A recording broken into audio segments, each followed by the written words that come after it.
Bueno, bienvenidos congregación, muy buenos días, Dios me les bendiga. Así como ha dicho el hermano Miguel, es un día caluroso y bueno, tenemos aquí el mismo problema que teníamos hace 15 días.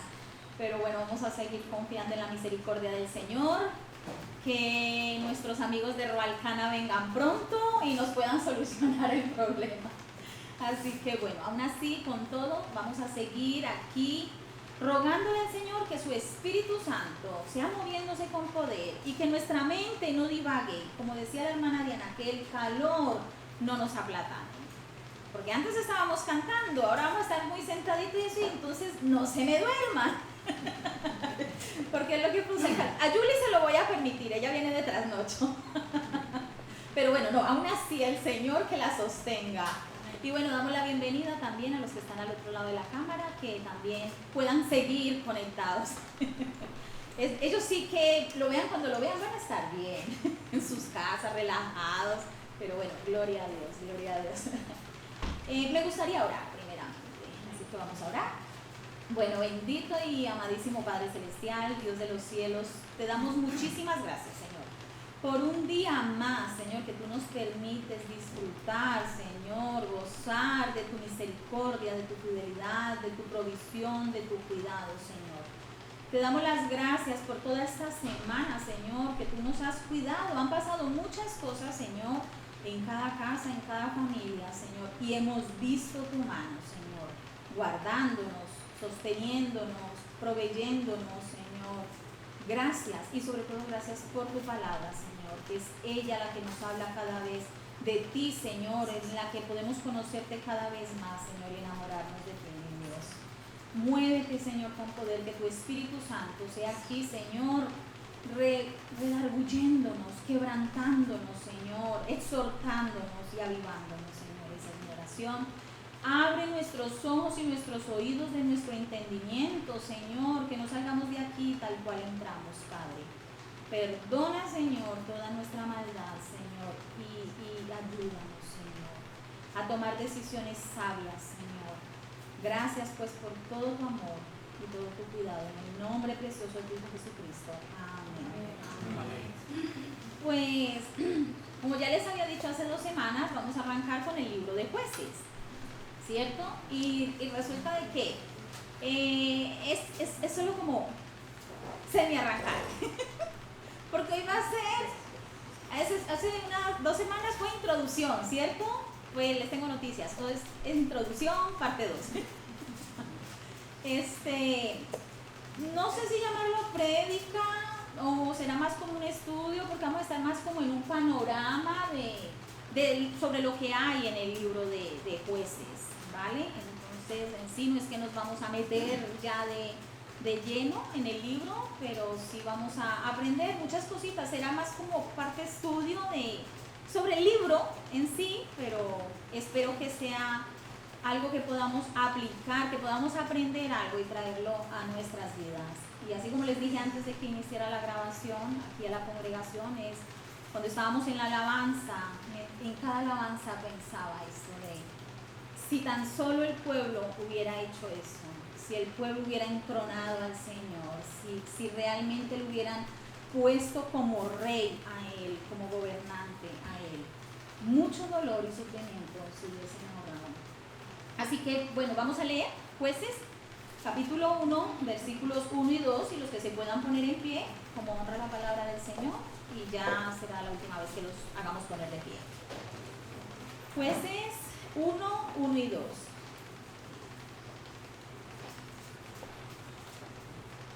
Porque terminamos Josué con la muerte de Josué, de Eleazar, y con el entierro también de los huesitos de José. Terminamos ahí Josué con 3 entierros. Y pues Jueces va a empezar a recordarnos eso mismo. Dice: aconteció después de la muerte de Josué que los hijos de Israel consultaron a Jehová, diciendo: ¿quién de nosotros subirá primero a pelear contra los cananeos? Y Jehová respondió: Judá subirá. He aquí que yo he entregado la tierra en sus manos. Amén. Pueden sentarse. El pastor dice que el libro de los jueces nos enseña cómo es o sería nuestra vida espiritual si nos descuidamos. Y que lo podemos ver por medio de la vida de un pueblo. En este caso es el pueblo de Dios, Israel. Esto nos puede mostrar qué es lo que puede pasar en una vida espiritual alejada de Dios. Como ya les dije, es un panorama lo que vamos a tener sobre el libro de jueces y algunos datos que nos ayudarán como a comprender mejor el libro. ¿Estamos? La tradición judía y cristiana le atribuyen la autoría del libro de los jueces a Samuel. Algunos dicen que no. Otros dicen que fue escrito aún después de la división del reino. Porque hay un versículo que habla del cautiverio y dicen que hace referencia al cautiverio asirio, mucho más adelante en el libro de los jueces. O sea, que en realidad es algo que no está concreto. ¿Quién lo escribió? No sabemos, pero el autor sí estamos seguros, ¿cierto? ¿Quién es el autor del libro de los jueces? Dios es el autor de toda la palabra. Así que, pero los que se inclinan a pensar en que fue Samuel es porque varias veces se emplea en el libro la frase no había rey en Israel. Por ejemplo, podemos ver en Jueces 17:6, dice: en aquellos días no había rey en Israel, cada uno hacía lo que bien le parecía, o sea, lo que le daba la gana. Así. Cada uno hacía lo que le daba la gana. Jueces 18:1 dice: en aquellos días no había rey en Israel, y en aquellos días la tribu de Dan buscaba posesión para sí donde habitar, porque hasta entonces no había tenido posesión entre las tribus de Israel. La cuestión es que en esos días no había rey en Israel. Y aún Jueces 19:1 también lo dice. En aquellos días, cuando no había rey en Israel, hubo un levita que moraba como forastero en la parte más remota del monte de Efraín, el cual había tomado para sí mujer concubina de Belén de Judá. Y los que ya han leído esta parte del libro saben que es algo terrorífico, es una historia que uno dice, Dios mío, ¿cómo puedes encontrar, no, estas historias en la palabra de Dios? Pero eso es para que veamos que Dios no tapa nada. Y cómo obra un pueblo, cómo puede obrar una persona cuando no tiene al Rey de Reyes en su vida. Jueces 21:25 dice: en estos días no había rey en Israel, cada uno hacía lo que bien le parecía. Repito, lo que le daba la gana. Aquí no me importa quién haya una ley que diga que no puedo hacer tal cosa, no puedo hacer tal otra. A mi manera, lo que yo creo, lo que yo pienso, lo que yo siento, ¿cierto? Como al día de hoy, cada uno hace lo que bien le parece. Y es por un supuesto bien, ¿no? Porque así me siento mejor, así estoy bien, o por tener más oportunidades en la vida y vas haciendo y deshaciendo. Cada uno hace lo que le da la gana. La gente estaba viviendo en un degenero total, sumidos en la idolatría. Los hebreos se casaban con las cananeas y adoptaban muchas de sus costumbres, haciendo prácticas aborrecibles delante de Dios, llevados por la lascivia, practicando orgías, haciendo sacrificios humanos. Sus bebés eran entregados a los falsos dioses por conseguir dinero, poder, reconocimiento, una cosecha, porque hubieran lluvias. Sacrificar tu bebé por tener una mejor cosecha. Sacrificas tu bebé porque ahora no me viene bien traerlo a este mundo, porque es que los estudios, la universidad, el trabajo, el tiempo, no tengo tiempo, me va a dañar el cuerpo, me va a dañar la figura, ya nadie me va a mirar, o sea, ¿cuántas mentiras para quitarte un bebé de encima? Y es lo mismo, tal vez no van y se lo ponen a una imagen de alguien que se llame Moloch, Quemos, pero lo está sacrificando igual al mismo ídolo. al mismo libro, creyendo las mismas mentiras, a Satanás. Y yo me pregunto, ¿por qué será que sigue engañándolos con la misma? ¿Por qué será? Pues porque le funciona. ¿Para qué va a cambiar la estrategia? Le funciona. Por modernos que seamos, la gente sigue cayendo en lo mismo. Tendremos otro tipo de ropa, tendremos aparatos, tendremos energía, ventiladores cuando no hay aire acondicionado, tendremos cosas así, pero eso no es nada. Pero lo que el hombre tiene en sí, es lo mismo, lo lleva a cometer la misma clase de pecados.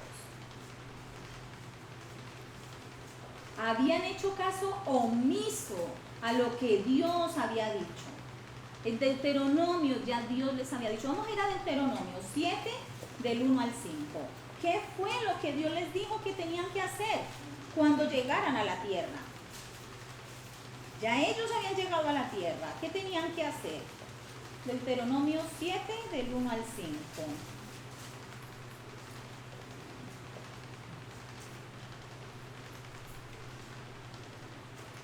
Dice, cuando Jehová tu Dios te haya introducido en la tierra, en la cual entrarás para tomarla, y haya echado de delante de ti a muchas naciones, al Eteo, al Gergeseo, al Amorreo, al Cananeo, al Fereceo, al Heveo y al Jebuseo, 7 naciones mayores y más poderosas que tú.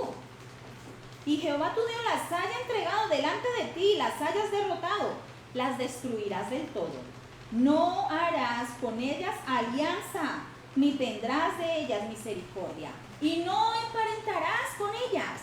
No darás tu hija a su hijo, ni tomarás a su hija para tu hijo, porque desviará a tu hijo de en pos de mí, y servirán a dioses ajenos, y el furor de Jehová se encenderá sobre vosotros, y te destruirá pronto. Mas así habéis de hacer con ellos: sus altares destruiréis, y quebraréis sus estatuas, y destruiréis sus imágenes de acera, y quemaréis sus esculturas en el fuego. Y como es normal, ellos obedecieron al pie de la letra. Rajatabla. ¿Cierto? ¿Qué hicieron? Lo contrario. Vamos a leer Salmos. Salmo 106. Salmo 106.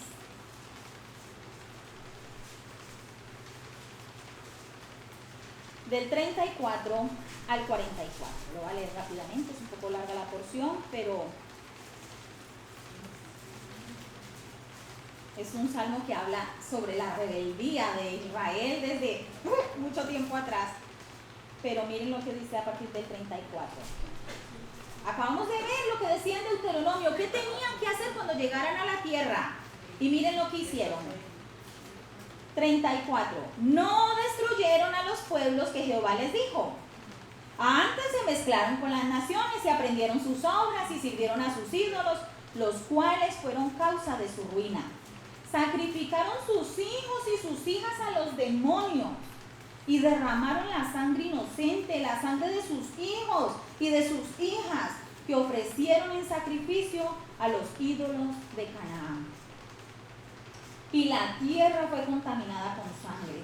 Se contaminaron así con sus obras y se prostituyeron con sus hechos. Se encendió por tanto el furor de Jehová sobre su pueblo y abominó su heredad. Los entregó en poder de las naciones y se enseñorearon de ellos los que les aborrecían. Sus enemigos los oprimieron y fueron quebrantados debajo de su mano. Muchas veces los libró, mas ellos se rebelaron contra su consejo y fueron humillados por su maldad. Con todo, miren esto, es que, con todo, él miraba cuando estaban en angustia y oía su clamor. ¡Wow! Un Dios que no exigía sacrificios humanos. Al contrario, miren lo que dice. Los miraba cuando estaban en angustia. Y de eso se trata todo el libro de Jueces. Vamos a ver todo ese ciclo. Se portan mal, el Señor envía a gente que los oprime, ellos claman y Dios los escucha y los resta. Y es así, todo un ciclo. ¡Wow! Entonces, ¿cómo era? Los tenían que echar. ¿Y qué hicieron? No, se aliaron con ellos, se revolvieron con ellos.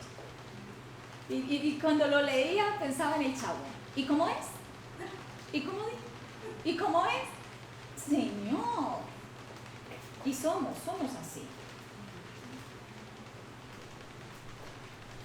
Y vuelve la palabra. No había rey en Israel.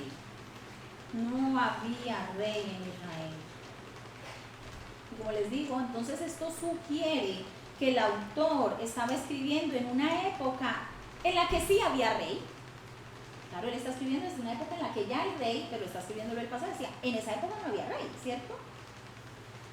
Posiblemente dicen unos que fuera en el reinado de Saúl o a principios del reinado de David, ya que en el versículo 1:21 de Jueces, volviendo a Jueces, en el versículo 1:21 dice: mas al Jebuseo que habitaba en Jerusalén no lo arrojaron los hijos de Benjamín, y el Jebuseo habitó con los hijos de Benjamín en Jerusalén hasta hoy. Claro, ese hoy es hasta el día que se estaba escribiendo el libro. Ahí estaba. Pero resulta que cuando David fue rey, él los echó de allí. David sí sacó a los jebuseos. Eso lo podemos leer en Segunda de Samuel. Segunda de Samuel, capítulo 5, 6 al 7. Yo lo puedo leer. Dice: entonces marchó el rey con sus hombres a Jerusalén contra los jebuseos que moraban en aquella tierra, los cuales hablaron a David diciendo: tú no entrarás acá, pues aún los ciegos y los cojos te echarán. Queriendo decir, David no puede entrar acá. Pero David tomó la fortaleza de Sión, la cual es la ciudad de David. Cuando leía esta porción me acordaba cuando estábamos en Nehemías. No, ese muro, hasta una zorra lo va a tumbar. Y aquí a David le están diciendo: madre, ni los ciegos ni los cojos los ciegos y los cojos te van a echar, o sea, no necesitamos más. Como que David era un enclenque y no iba a poder pelear. Y sí, David tal vez no tendría gran fuerza. La fuerza venía de Dios. Era el Señor el que peleaba por ellos. ¿Cierto? Señor es el que pelea por nosotros. Sí, la gente igual nos verá poca cosa y no podemos conseguir grandes cosas, grandes cargos, pero es el Señor el que Él nos va colocando. Él es el que pelea por nosotros. No nos impacientemos cuando se burlen de nosotros. ¡Ay! ¿Usted? ¡Ay! No, eso le falta mucho pelo pa' moña. Eso, bueno, no sé, en Colombia usamos mucho ese dicho para decir que alguien no es capaz de llegar a hacer algo, que no tiene la fuerza suficiente. Pero a un cristiano, un hijo de Dios, que le falte pelo pa' moña, pues sí, todo. ¿Por qué? Porque Dios es el que va a pelear, Dios es el que va a hacer. Amén.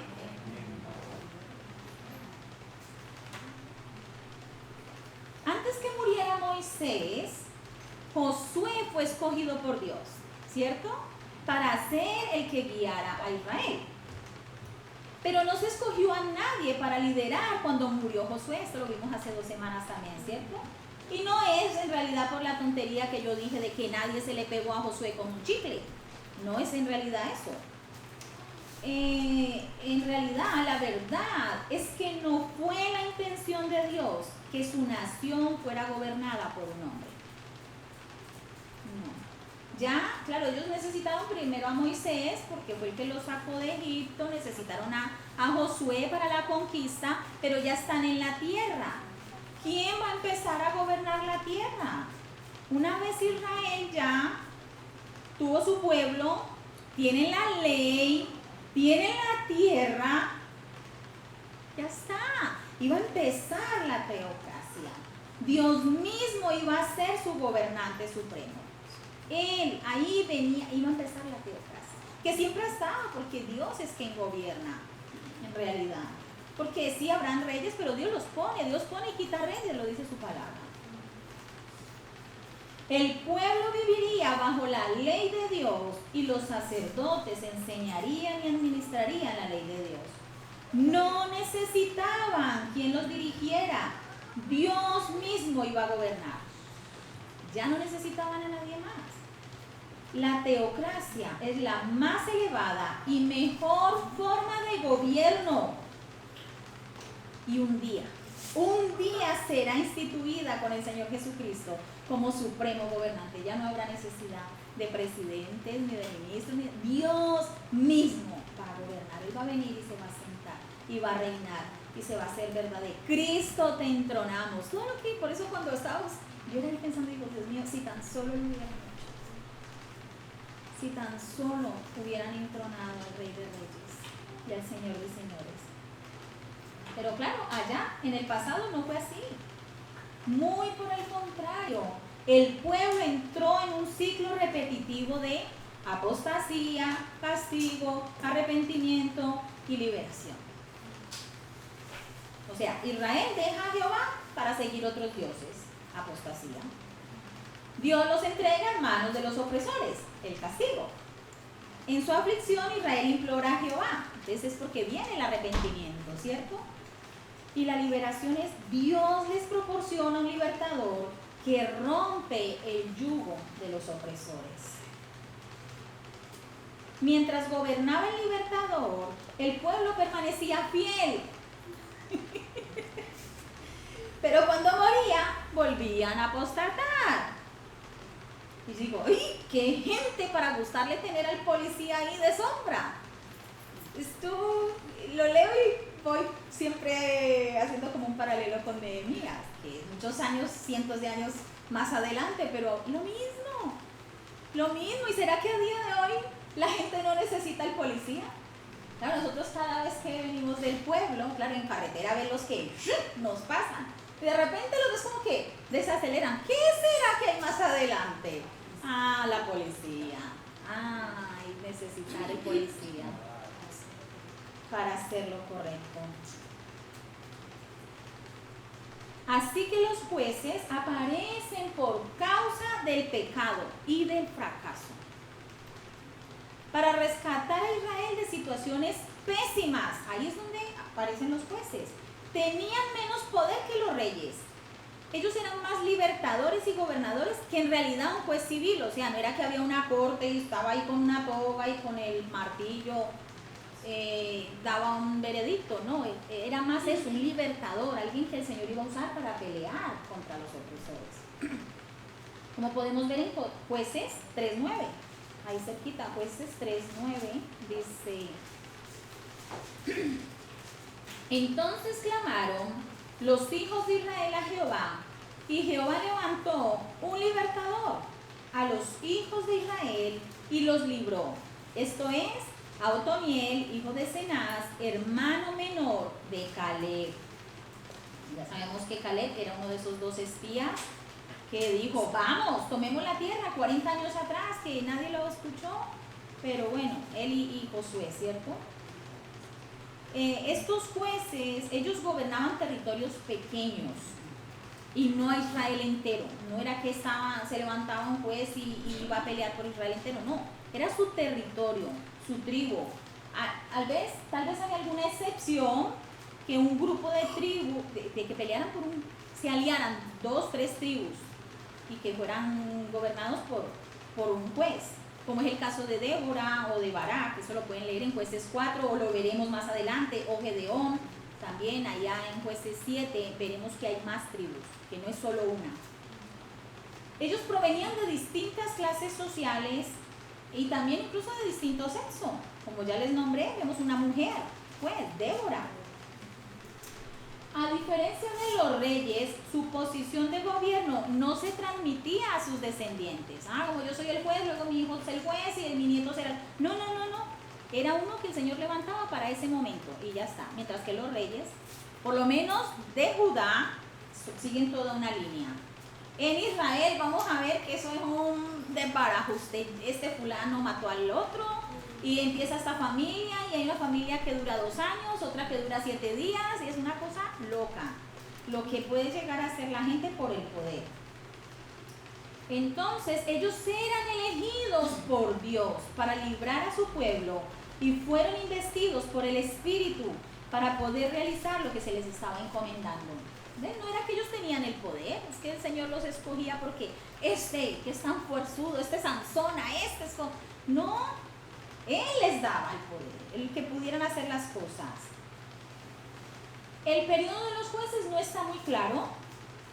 Algunos dicen que fueron 407 años, otros 410 años, que es la suma de los años que gobernaron los libertadores y los de las invasiones. O sea, cuando tú te pones a mirar, dice, los amonitas los oprimieron 20 años, y luego vino un juez y reinó tantos años. Entonces, claro, es esa suma, pero resulta de que, incluyendo incluso a 2 jueces que se encuentran en el libro de Primera de Samuel, que ¿quiénes son?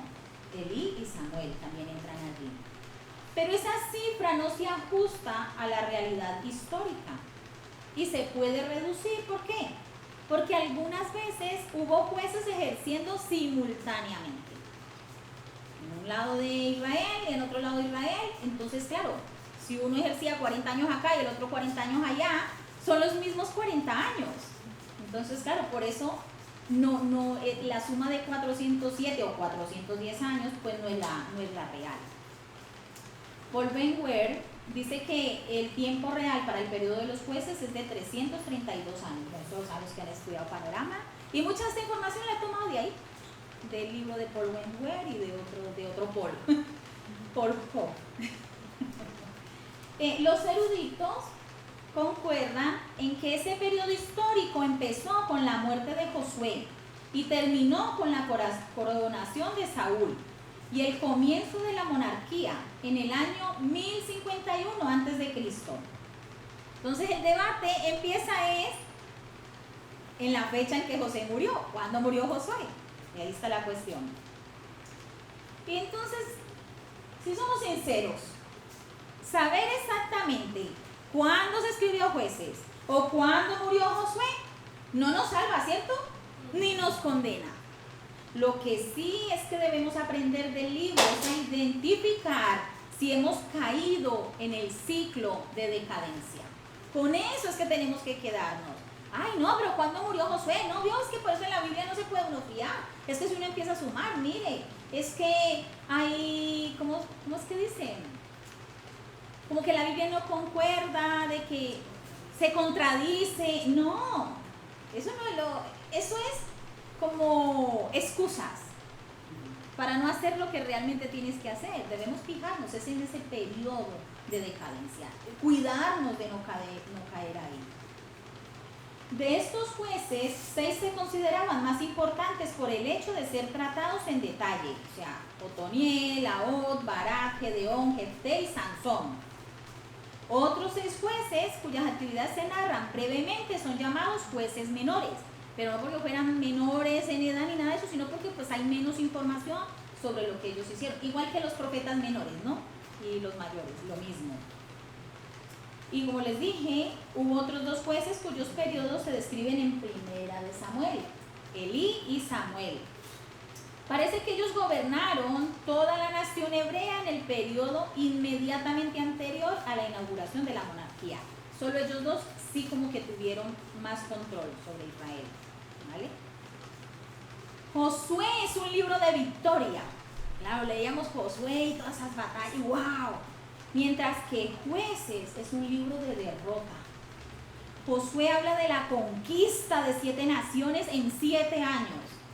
Jueces describe 7 apostasías, 7 opresiones y 7 liberaciones. Obvio que cuando ¿qué quieres leer? ¿Josué o Jueces? Josué. Pero vamos a leer Jueces. Después de la muerte de Josué hubo decadencia en Israel. La lealtad a Jehová les había traído unidad y victoria. Ahora la apostasía los llevaba a la debilidad y al sometimiento a sus adversarios. Mira, ahí está el truco. Si eres leal a Jehová, unidad y victoria, gozo. ¡Wow! Ah, no lo eres. Eres una apóstata. Prepárate. ¿Qué es lo que te va a venir? Debilidad. Todo te va a empezar a salir mal. Porque por donde meto la cabeza nada me sale, todo se me pone chueco. Ah, Es que el Señor la tiene tomada contra mí. Es que yo no le caigo bien. Es que Dios no me escucha. ¿Qué será que Dios te ha dicho que hagas y aún no has hecho? Estás tú en decadencia. Así que en este libro podemos ver atributos de Dios. Por ejemplo, Dios que es un Dios santo, Dios de amor, pero vemos que castiga a su pueblo por sus pecados. Es un Dios de amor, pero también es castigador. Y si castiga a otros, ¿cómo no va a castigar al suyo? Porque padre que ama a su hijo, lo corrige. El que no, mira, ¿te quieres ir a algún lado? Venga, yo le ayudo, papito. ¡Pum! Chao, pues. No. El padre lo corrige porque lo ama, ¿cierto?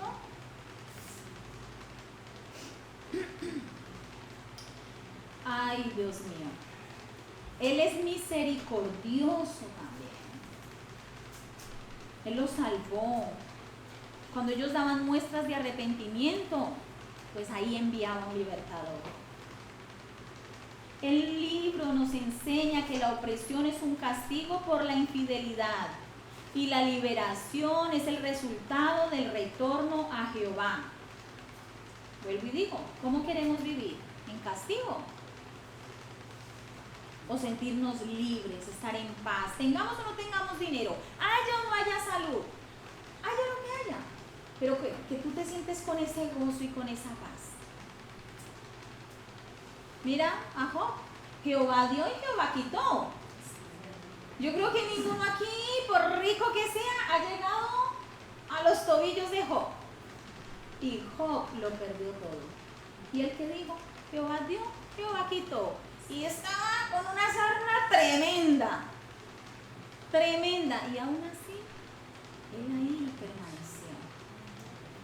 ¿Cierto? Entonces es eso, no es por lo mucho que tengas, por la mucha salud que tengamos. Eso es algo que casi cada día lo oigo. Es que la salud es lo más importante. Es que después que tengamos vida y salud, ¿para qué más?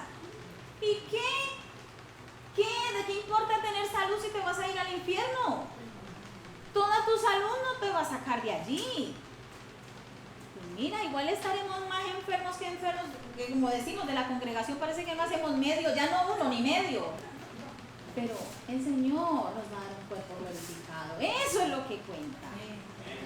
Entonces, vamos a dedicarnos a hacer y a deshacer y a conseguir, porque es lo que necesito, porque esta vida es la que cuenta, porque vida solo hay una. Es que oímos tantas cosas. Eso es lo que se oye, ¿cierto? Y claro, muchos se lo tragan. A vivir que son 4 días. Dale a tu cuerpo alegría, Macarena. No. A ver, yo estoy repitiendo todo lo que oigo. No les estoy diciendo a ustedes, congregación, que vayan a ir a hacer esas cosas. Así que podemos ver que Dios es un Dios que responde cuando le preguntas algo. Empezamos ahí leyendo Jueces. Jueces 1 y 2. Dice, aconteció después de la muerte de Josué que los hijos de Israel consultaron a Jehová diciendo, ¿quién de nosotros subirá primero a pelear contra los cananeos? Y Jehová respondió, Judá subirá. He aquí que yo he entregado la tierra en sus manos. Ellos le hicieron una pregunta, ¿quién de nosotros subirá primero? Era ahí como, digo, no sé si era que todos querían ser el primero o todos estaban, no vaya usted, no vaya usted. Ay, ¿cómo sería? No lo sé, pero hicieron lo que debían. Vamos a consultar al Señor, vamos a preguntarle al Señor.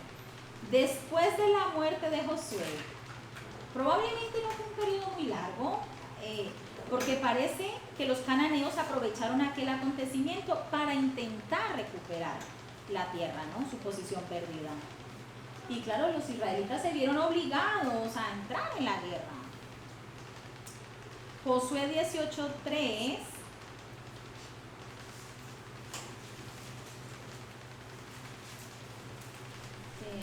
Vamos a ver. El deseo de los israelitas de pelear contra los cananeos estaba en armonía con el mandato dado por Josué de que cada tribu ocupara sus territorios asignados. ¿Qué les dijo Josué en 18:3? Dice, y Josué dijo a los de Israel, ¿hasta cuándo seréis negligentes para venir a poseer la tierra que os ha dado Jehová, el Dios de vuestros padres? O sea, ya Moisés ya los había dejado ahí, en la entrada. Josué conquista. Y miren que él no dice la tierra que yo les conquisté, no. Él dice que Jehová, que os ha dado Jehová, el Dios de vuestros padres. Solo les faltaba tomarla. Ya estaban ahí. En Josué 23:1-6 también, al final casi del libro, Josué 23:1-6 dice, aconteció muchos días después que Jehová diera reposo a Israel de todos sus enemigos alrededor, que Josué, siendo ya viejo y avanzado en años, llamó a todo Israel, a sus ancianos, sus príncipes, sus jueces y sus oficiales, y les dijo, yo ya soy viejo y avanzado en años, y vosotros habéis visto todo lo que Jehová vuestro Dios ha hecho con todas estas naciones por vuestra causa. Porque Jehová vuestro Dios es quien ha peleado por vosotros. Ven, él no se atribuye la victoria, no, es a Dios.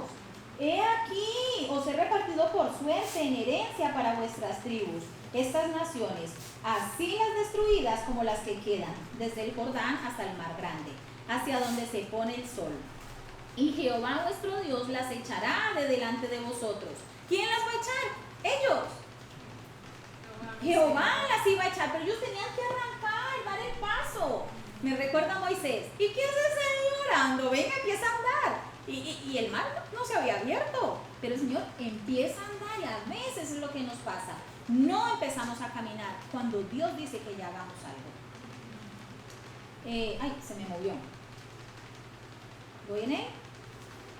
6. Esforzaos pues mucho en guardar y hacer todo lo que está escrito en el libro de la ley de Moisés, sin apartaros de ello, ni a diestra ni a siniestra. ¿Cuál iba a ser el secreto del éxito? Guardar y hacer lo que está escrito en el libro de la ley de Moisés. Ay, qué pena que nosotros no tenemos ese libro. ¿No? Imagínate lo que lograríamos si nosotros tuviéramos ese libro. ¿Será que no lo tenemos? En mi casa hay como 6 o no sé ni cuántas hay. Ahora la cuestión es, ¿estoy guardando y estoy haciendo? Ahí está. ¿Queremos éxito o fracaso? ¿Queremos castigo? ¿Queremos opresores? No hagas lo que dice la ley de Dios. Y no es que Dios te está castigando, es que esa es la consecuencia de lo que tú has decidido, lo que tú has elegido. Aunque la tierra les había sido dada por Dios y había sido conquistada y dividida por Josué, todavía era necesario que cada tribu luchara para desplazar los cananeos que aún habitaban en ella. Claro, aún había que sacar, ¿cierto?, algunos cananeos que quedaban. Y esto me hace pensar, al igual que nos pasa a nosotros. Veía esto y me hacía pensar, si somos iguales. Mira, Dios Padre nos da vida eterna para disfrutarla, ¿cierto? Nos dice su palabra que tierra nueva y cielos nuevos vamos a tener. ¿Y fue esa tierra conquistada por quién? ¿Por nosotros? No, conquistada por Jesucristo en esa cruz. Él nos la dio. No sé si van entendiendo lo que les quiero decir. Josué conquista la tierra. Para nosotros, ¿quién la conquista? Jesús la conquistó en esa cruz. ¿Y a nosotros qué nos queda? La santificación. El ir sacando de nuestra vida esos cananeos que quedan. Cada uno sabe cuál es el cananeo que está ahí en su vida. Lujuria, orgullo, altivez, prepotencia, idolatría, fornicación, borracheras, envidias y muchos etcétera. Esos son los cananeos que tenemos a día de hoy. Y las luchas con huestes espirituales de maldad, que no son imposibles de sacar, pues Dios nos ha dado el Espíritu Santo, el cual nos enseñará todas las cosas y nos ha dado su armadura para que podamos luchar. Entonces, ay, ¿será que no tenemos con qué batallar? Ay, es que yo tan enclenque que soy. No, mira, el Señor nos está diciendo, Juan 14:26 dice, mas el Consolador, el Espíritu Santo, a quien el Padre enviará en mi nombre, Él os enseñará todas las cosas y os recordará todo lo que yo os he dicho. Pero necesitamos recibir el Espíritu Santo. Necesitamos recibirlo. Si no lo hemos recibido, obvio, yo no sé. No me conduzco de la manera correcta. Y oiga, ¿de dónde es que yo compro esa espada? ¿Y el casco? ¿A dónde hay que ir? ¿A cuál librería? ¿En qué librería lo venden? Si usted ya tiene el libro de Moisés, que ahí está acompañadito por unos 61 más, dice en Efesios 6, 10 al 18, y nuestros caballeros acabaron ayer ya de este estudio. O sea que ya tenemos unos cuantos caballeros que saben lo que tienen que hacer, cómo van a pelear por sus casas, por sus familias. Efesios 6 del 10 al 18, quiero que lo leamos. Efesios 6 del 10 al 18.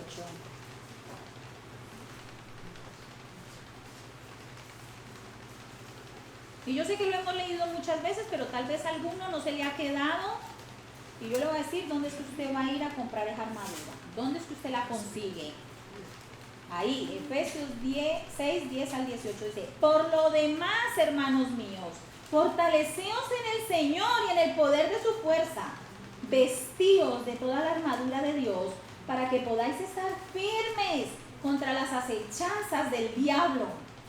Porque no tenemos lucha contra sangre y carne, sino contra principados, contra potestades, contra los gobernadores de las tinieblas de este siglo, contra huestes espirituales de maldad en las regiones celestes. Por tanto, tomad toda la armadura de Dios para que podáis resistir en el día malo. Y habiendo acabado todo, estar firmes.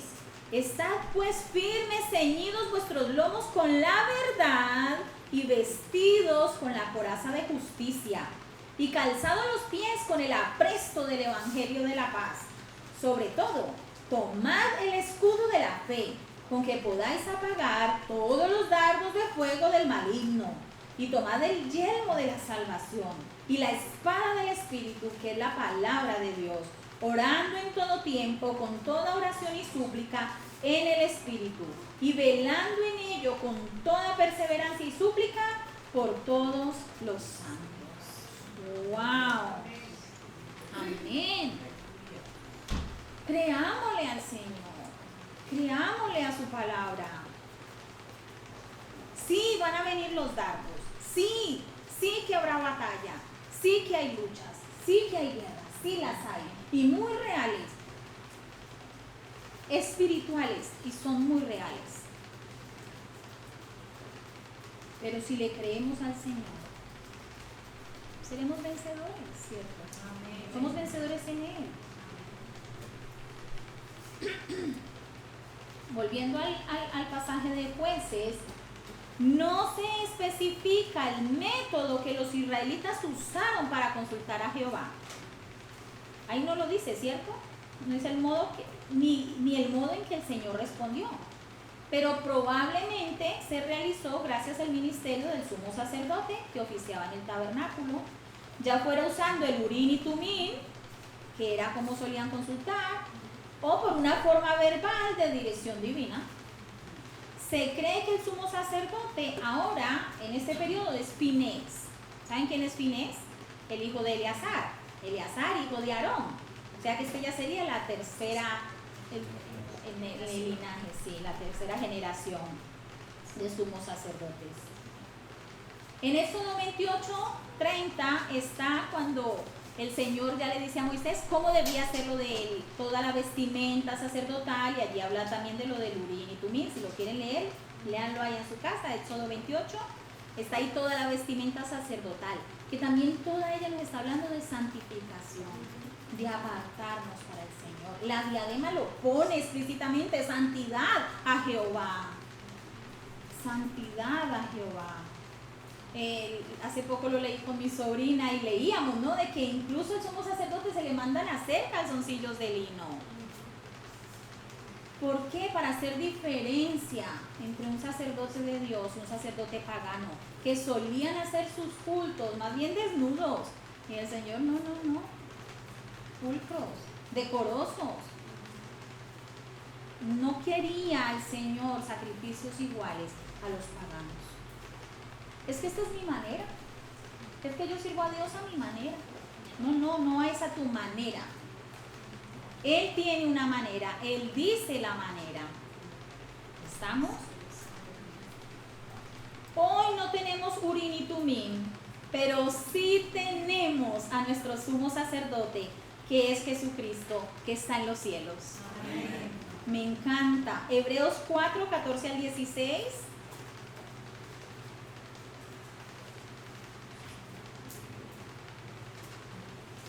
Hebreos 4, 14 al 16. Ahí.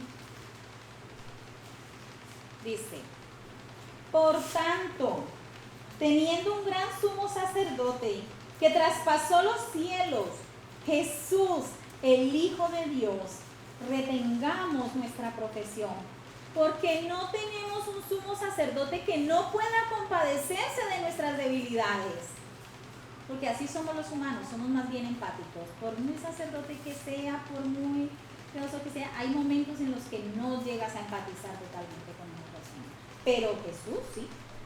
Dice, porque no tenemos un sumo sacerdote que no pueda compadecerse de nuestras debilidades, sino uno que fue tentado en todo, según nuestra semejanza, pero sin pecado. Acerquémonos pues confiadamente al trono de la gracia para alcanzar misericordia y hallar gracia para el oportuno socorro. ¡Wow! Y Mateo 7, del 7 al 8, me gusta mucho también porque dice, pedid y se os dará, buscad y hallaréis, llamad y se os abrirá, porque todo aquel que pide recibe, y el que busca halla, y al que llama se le abrirá. Y estas son palabras de Jesús, Jesús mismo lo dijo. Y lo vimos ahí en Jueces 1. El pueblo preguntó al Señor y el Señor respondió, va a ir Judá. Podamos nosotros aprender de esto. Por lo menos de este inicio del libro, de consultar al Señor y de afinar nuestros oídos para oír su voz. ¿No oye la voz de Dios? ¿No está oyendo la voz de Dios? Lea en voz alta. Lea en voz alta. Esa es la voz de Dios. Lea en voz alta la palabra de Dios. Eso. Porque ahora sí, no sé qué tipo de lectura le guste. 50 sombras de no sé quién o no sé qué. Cuidado. Porque, ay. Lea en voz alta la palabra de Dios si lo que quieres oír la voz de Dios. Amén. Así que hasta aquí, hermanos. Vamos a creerle al Señor, a revestirnos con la armadura de Dios, a consultarlo a Él. ¿Qué debemos hacer? Mira que ya nos dice, no os unáis en yugo desigual con los incrédulos. Y tantas advertencias que nos da. ¿Por qué? ¿Porque Él nos quiere aguar la fiesta? No, porque sabe mejor que va a traer sufrimiento, que va a traer amargura. A veces los papás no están diciéndole a los hijos, mira que esa chica no te conviene. Ay, pero es la que yo quiero. Pienso en Sansón. No, es que no hay más mujeres, es la que yo quiero. Y cada mujer en la que él se fijaba, ay, cuánto dolor les trajo. ¿Por qué? Porque es la que yo quiero. Porque es que mi mamá es una canzona, mi papá es un canzón, es que, vale, pues su mamá y su papá serán unos canzones. No lo escuchen, escuche a Dios, obedezca a Dios. Vamos a creerle al Dios Todopoderoso, al que ya conquistó la tierra para nosotros. Ahora solo tenemos que santificarnos nosotros para poder desechar todos esos cananeos que aún nos persiguen. Amén. Amén. Bueno, bendito y amadísimo Padre Celestial, te damos gracias, Señor. Gracias por tu palabra, Dios de los cielos. Yo te ruego, mi Dios, que abras nuestros ojos y podamos ver realmente al cananeo, Señor, que está ahí, Señor, pisándonos los talones, que es el que está trayendo amargura y opresión a nuestra vida, Señor, que podamos identificarlo y podamos desecharlo, Señor. Ayúdanos a vestirnos con la armadura tuya, Padre Celestial. Ayúdanos, Señor, por favor, te lo suplicamos. Danos un entendimiento, danos comprensión, Señor. Que muchas veces sí la tenemos, tú nos la has dado, Señor. Pero nos falta esa palabra que dice el pastor, la que nos cuesta pronunciar. Obediencia, Señor. Ayúdanos a ser obedientes. Hemos leído porciones en las que, Dios mío, se hacen talleres y se llenan la gente queriendo conocer las claves del éxito. Y mira, tu palabra nos dice, obedece las palabras de la ley de Moisés. Y no es porque era la ley de Moisés, es que es tu ley, Señor. Ayúdanos, pues, Dios de los cielos, a ser fieles a ti, Señor, a permanecer, a entronarte, Dios de los cielos. Que seas tú realmente sentándote en el trono de nuestro corazón. Que seas tú realmente reinando, Señor, en nuestras vidas. Perdónanos porque si permitimos que dioses falsos vengan y se sienten en el lugar que solo te pertenece a ti, Señor. Perdónanos, Dios. Lávanos, Señor. Purifícanos, Señor. Queremos ser santos para ti, queremos ser perfume agradable, Señor, que suban nuestras oraciones como ese incienso, Señor, con olor grato a ti. No queremos ser incienso extraño, Padre Celestial. Gracias, mi Dios. Nos hablas de tantas formas, Señor, en tu palabra. Bendice a tu pueblo, Señor. Llévanos a todos, Señor, ahora con bien, Señor. Bueno, aquí hace calor, pero parece que fuera hace más, Señor. Así que, gracias, mi Dios, por esta mañana. Glorifica tu nombre, en el nombre de Jesús. Amén. Amén. Así que, bueno, despedimos a los de YouTube. Que sea el Señor bendiciéndolos y fortaleciéndolos. Y si el Señor ha decidido que esta semana tampoco será, pues la semana que viene con Miguelito. Chao, chao.